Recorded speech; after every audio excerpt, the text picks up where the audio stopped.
영상을 올린 지 한 주가 지났습니다. 사실 브이로그에 그렇게 특별한 의미를 두진 않았던 것 같아요. 첫 영상을 올리는 데는 확실히 몇 가지 허들이 존재했습니다. 브이로그 콘텐츠 하나를 만든다고 했을 때 필요한 사항들을 정리해 볼게요. 첫 번째로 틈틈이 푸티지 영상을 찍는 일입니다. 이건 생각보다 어려운 일은 아니었어요.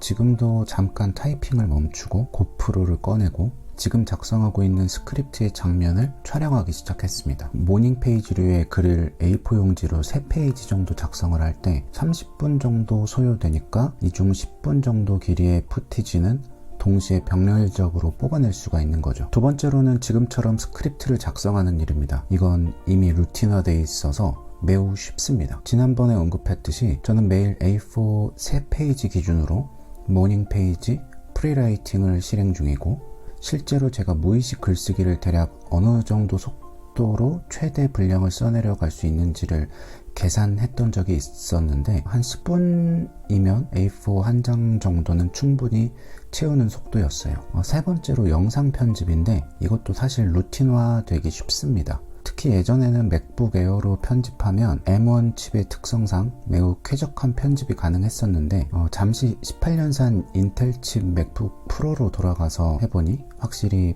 파이널 컷에서의 렌더 속도가 좀 더 느린 현상이 나타나네요. 하지만 이것도 렌더를 걸어놓기만 하면 되는 문제라 큰 허들은 아닙니다. 특히 내레이션이랑 합치는데 약간의 수고만 들어가면 되는 문제여서 별것 아닙니다. 그럼 무엇이 허들이었냐면 내레이션, 이게 조금 문제라면 문제입니다. 스크립트가 존재하기 때문에 그냥 읽으면 되긴 하는데 이게 지난번에는 새벽에 회사에 도착해서 방음 부스에서 녹음을 시도해봤거든요. 근데 최종적으로 제가 오디오 밸런스 조정에 좀 실패했는지 소리가 많이 작았습니다. 그리고 저의 페이스메이커이자 유튜브 선생님은 타임볼트를 추천해 주었는데 이게 오히려 좀 저한테는 익숙치 않아서 브루를 쓰게 되었네요.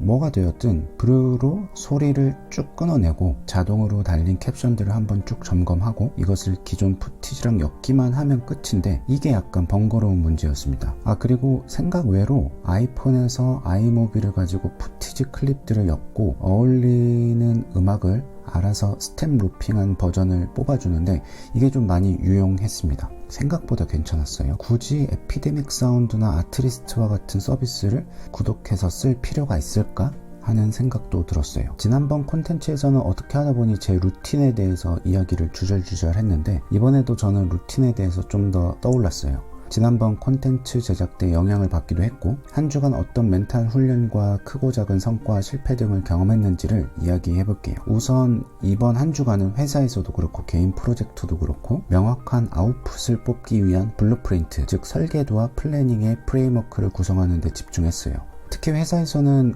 원활한 업무 소통과 각 파트별 커뮤니케이션의 용이성을 위해서 몇 가지 방법론을 월요일에 제안을 했고 구성원 간의 논의를 거쳐서 목요일 오후에 합의점을 도출해냈어요. 특히 업무를 태스크 단위로 쪼개는 부분은 공동 창작 파트에서는 흔하긴 하지만 뭐랄까 소통하거나 공유하는 방식이 조금은 차이가 있어서 저 스스로 적용하고 이해하는데 시간이 걸렸어요. 하지만 그래도 괜찮았습니다. 예술 창작이나 엔지니어들의 연구나 개발 프로세스, 그리고 이를 비즈니스로 전환하는 부분도, 그리고 이를 다시 환원시키는 교육 모델을 개발하여 수행하는 모든 프로세스들도 사실 크고 작은 태스크들로 이루어져 있으니까요. 시간축을 설정해서 마감을 정하고 이것이 제대로 지켜지고 있는지 확인하면서 개선점을 노출하고 다시 적용하는 일의 반복, 즉 이것이 업무 그리고 회사 조직의 루틴이 되는 것이겠죠. 그래서 개인적으로는 이제 소통 채널이 조금 더 명확하게 확보가 되니까 요청하거나 제공해야 하는 사항들이 선명해져서 좋고 이를 바탕으로 관리 차원에서의 팀원 배치, 그리고 더 나아가서는 수행해야 할 태스크들의 맨 끝단에 어떤 만족스러운 그림과 이후의 기대 지점의 노드를 연결시키는지에 대한 구상이 용이해져서 좋습니다. 약간 꼬여서 어렵게 보이지만 이를 다시 순화해서 말하자면 제가 주로 즐겨 사용하는 것이기도 한데 가상의 타깃 유저를 설정해 놓고 그 유저가 만족스러운 경험을 하면서 저한테 최고였어요, 추후 협업 포인트를 논의하고 싶어요 하는 식의 반응을 보이는 것을 상상하고 시각화하는 것이죠. 그런 반응이 나오려면 그것을 준비해가는 과정에서 내가 어떤 경험을 디자인해야 할까, 특히 아트웍 전시를 기획하고 실행하면서 많이 훈련했던 부분이었어요. 간다 마사노리의 방법론에서도 유사한 관점이 등장하는데, 퓨처 매핑, 타인이 만족을 경험하게 하는 목표를 설정해놓고 그 과정을 디자인하는 것, 그 방식이 저희 관점과도 맞닿는 부분이 있어서 그것을 체화하려고 적용 중입니다. 아마 한동안 저는 이렇게 저희 루틴, 자기계발론에 대해서 이야기를 하게 될 것 같아요. 지난번 브이로그 업로드 후 오늘 일주일이 지난 시점에서 조회수가 총 8회이더라고요. 아마 이 중에서 제 개인 계정으로 접속해서 본 거 1회, 아내가 본 거 1회,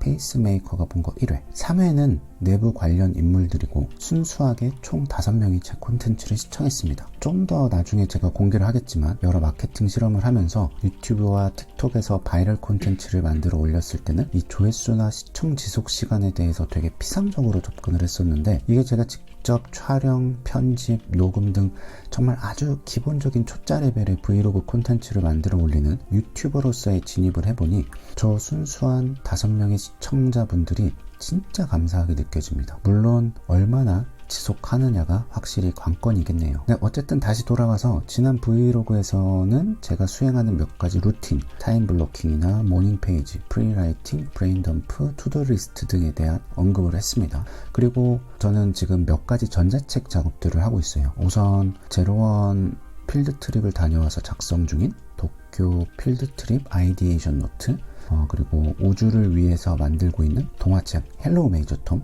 그리고 스티브 잡스와 창의성에 관한 책, 미래 음악에 대한 에세이 또는 캐주얼한 논문, 멘탈 회복을 위한 팟캐스트 스크립트, 그리고 저만의 통합 자기계발론에 관해서입니다. 워낙 다양한 관심사가 있지만 이를 요약하면은 사운드를 바탕으로 새로운 미디어와 기술을 접목하는 실험 및 탐구를 하는 게 저희 예술가적 정체성이라면, 비즈니스와 생산성, 창의성 관점에서 오래도록 탐구하던 관점과 내용을 정리하는 축이 제 정체성 중 하나로 뚜렷하게 존재합니다. 그래서 제가 실제로 적용하고 있는 자기계발 방법론을 정리 중인데요. 하나 중요한 발견은 수많은 자기계발서에서 언급되는 내용들 모두가 자신에게 적용되는 것은 결코 아니라는 점입니다.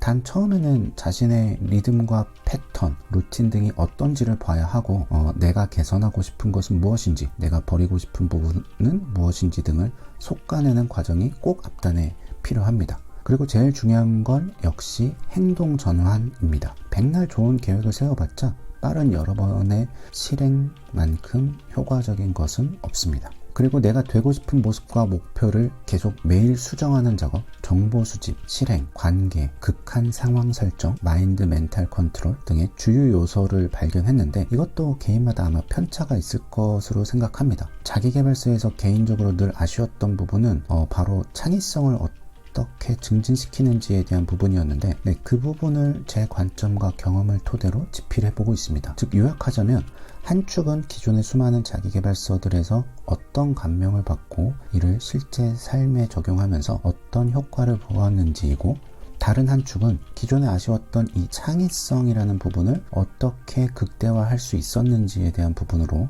구성해서, 이것도 무조건 그냥 해보는 것입니다. 이것과 더불어 몇 개월 후에 공개될 저의 일상 생산성의 아주 작은 단위로 실행에 옮기고 있는 또 하나의 개념, 스티브 잡스 되어보기 프로젝트이자 이 과정의 기록이 아마 책으로도 구성이 될 텐데, 이 부분도 아웃풋 목록에 배치되어 있고 아주 조금씩 이것들을 기록해두고 있습니다. 마지막으로 제가 어디서 보고 나서 바로 따라해 본 건데, 모든 자신의 비밀번호를 자신이 이루고 싶은 목표나 긍정적인 단어로 바꿔서 쓰면 그게 수시로 각인된다는 얘기를 듣고 이거 괜찮은데? 하고 바로 적용해봤거든요. 근데 되게 좋습니다. 이게 별거 아닌 것 같은데 매일 비밀번호 쓸 때면 무의식적으로 맞다, 내가 올해 이런 목표 세웠지 하고 떠올리게 되고, 약간 지칠 때마다 그래도 내가 설정한 저 숫자, 저 개월수만큼 버텨보자 하는 힘이 생기더라고요. 태풍도 안전하게 지나갔고 몇 주만 더 버티면 쾌청한 가을이 곧 오겠네요. 모두 힘내세요. 감사합니다.